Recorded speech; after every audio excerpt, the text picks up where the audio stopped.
Yeah. Say that to me for a minute.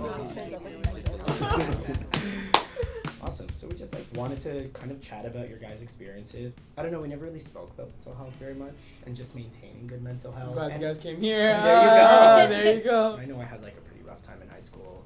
For me, I was gay and I was closeted. And then I was on a show called Degrassi for so many years. And I was playing a gay character, and it was just all very confusing. So it's all where's my life going? I was who am I? What's happening? And there were terrible moments where I was really confused, really stressed, really depressed, and I didn't seek proper help.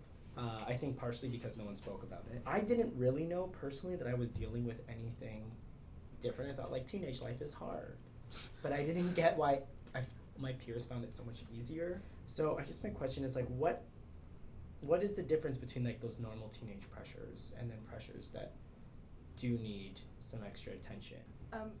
Me personally, although I had heavier struggles with the social anxiety, I think even just from the stuff that I've learned in the certain programs, everyone could use having knowledge about your mental health and on a daily taking care of yourself and analyzing thoughts and all of that. I think it's important for basically anybody to understand how your mind works and why it's working. And teenagers, you're going through all these changes.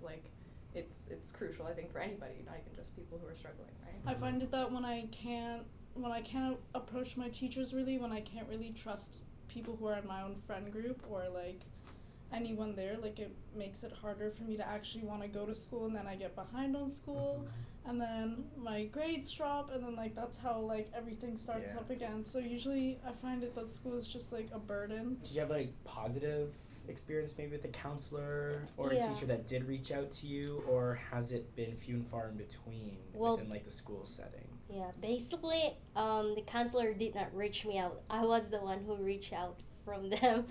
If I felt there's triggering inside my head that I cannot explain, something that talks on my brain saying, everybody hates you in this class because you're the only gay person. So I was I don't want to go back to this class anymore because they'll just make fun of me. I'm also struggling to come up to my friends. The way I walk, the way I talk to people, they'll always make fun of me because I am a different person. One of my friends said, hey, why are you dressing up like a guy? And I was because I am comfortable. So what she did is she bought me a girly clothes from the Bay. And she said, you have to wear this because it looks good to you. But deep inside, I was crying. I said, why am I supposed to change for who I am?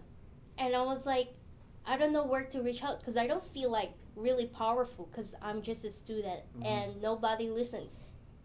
There are things that stuck on my head and I can't even say what I want to that person just to accept me for who I am. That's my struggle in school. Well, you know what?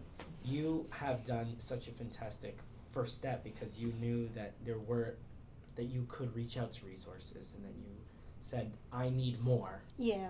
I can't just sit here, otherwise I'm not going to go to school, and I'm going to feel underrepresented in my school and my community. Yeah. And that is such an incredible act of bravery. It really is, man. Because I didn't have that bravery, and I truly believe if I did not have Degrassi, which was this world that's pulled me in and taught me about myself, I don't know what would have happened to me. I genuinely have no idea. So, I understand your struggle and I sympathize very much. And I think the first thing that we can do is talk about it. We all have these challenging moments in our life. Is there a difference between that maintenance of mental health and then mental illness? Well, me with the social anxiety, I know that anxiety is kind of universal. Everyone feels anxiety, the fight or flight at some point. You don't need to be on the heavier side of the spectrum of mental health to feel it. But when it becomes overwhelming, when you can't get out of your house, when you can't get into class because you just feel too anxious to do things, that's when it starts to become more of a problem. We're kind of in this revolution of mental health because the conversation needs to start so that when you do talk to your teacher and say, I can't do this class presentation, they don't just kind of say, oh, you're just feeling anxious, get over it. Right? The just get over it mentality that a lot of people have is it's so wrong. If somebody said that they couldn't do gym because they had a broken leg, they would be excused from it. Yeah. Just because it's not a physical disability doesn't mean it's not just as disabling, you know? If a lot of people have been troubled with like anxiety and all that, like if you go way back from like the Great Depression, like way back to like the Holocaust, like way back when like all that happened, it's like no one like really understood how to deal with themselves, right? So their kind of thing was like spirituality. No, I know what you're saying. It's like having the ability to have some peace of mind and to create that peace for yourself, I think is something that will maintain all of our mental health. And especially if you can learn that skill young, we can kind of hone in on it and perfect it. How do you feel with the label of like you were saying, like mental illness or crazy? Like, how does that make you feel? I feel really isolated. You're always alone because you're the only person like struggling that mental health issue. Because mental health is really like invisible, and not all people can notice that to you. I remember like when I first started realizing that I had like some anxiety problems, I would talk to my like close friends and family about it, and at the beginning a lot of them said, oh well, you're in high school, life is hard, like I don't want you to complain about this, like there's bigger problems, there's children dying in Africa. But I say, yes, I know this of course, but that doesn't mean that like I don't have problems. Like I always would say, like convince myself, hey, like maybe they're right, like maybe I'm just being crazy, or like I'm just being too much or too extra for people to handle. I found it it was very isolating for me too, and not only did it make me feel isolated, but it made me feel like very lost. I would have so many people be like, oh yeah, you have anxiety, I'm sure, you know, you all have like anxiety. yeah, are you sure you have all anxiety? teenage girls Like have yes, anxiety. like yes. When Afi first came to me with this offer to come and like talk about it, the first thing I told her is, I don't think my problems are as big as other people's. I struggled with that. I felt like, I don't know, it wasn't worth anyone's time or anyone would necessarily care about it. Like you said, like it's invisible. So like I look around at the people around me in high school and stuff like that, and they'd be like, you guys seem like you have it all together. Like you all know what you're doing, and I'm just completely lost, just walking through here completely blinded. Like it's terrifying. You really have to put yourself in someone else's shoes to try to understand mental health. Maybe it's a large part of the reason why I never spoke up, because I Kind felt of, like I kind I'm of not feel good like enough. I can't relate keep to it that. together. Yeah, like there were times like when I was growing up with my parents, because my parents, like my mom, like my stepmom's from East Africa, but my dad is from Pakistan, and so like I grew up a very like traditional, like conservative, like Pakistani like family. They caught me calling kids help phone, and they found out, they're like, why are you telling people our problems? Like I always had to be closeted and hide them, and so it kind of taught me how to like deal with like everything that comes my way, like myself. As a Right. Filipino too background, my parents really doesn't care about mental health.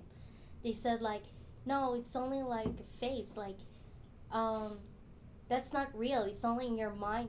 And the thing with immigrant parents too, like I have them, they're hard. Yeah, they are. They're really hard because not only is their generation different, their culture is different. And suddenly we're born here now and expected to kind of to do very well here now, but like still get there then. Yes. And somehow make both of these work. When I first started getting involved with the programs, my mom, I'm sorry mom, but she said that they coddled me a lot, these programs, that they were kind of letting me succumb to a lot of the things, but that's half the battle, is understanding why these things happen, why you feel that way. And like I went from being locked in my house and not being able to look out a window to like now being able to take the bus and sit here in front of cameras and talk about like my struggle, and now she sees that, just like you said, you can prove to them that like what and the process that you were taking, although they might not understand why you did it the way you did, it was important, it was crucial to get to the point that we're all at now. Right? These people that involved in my life,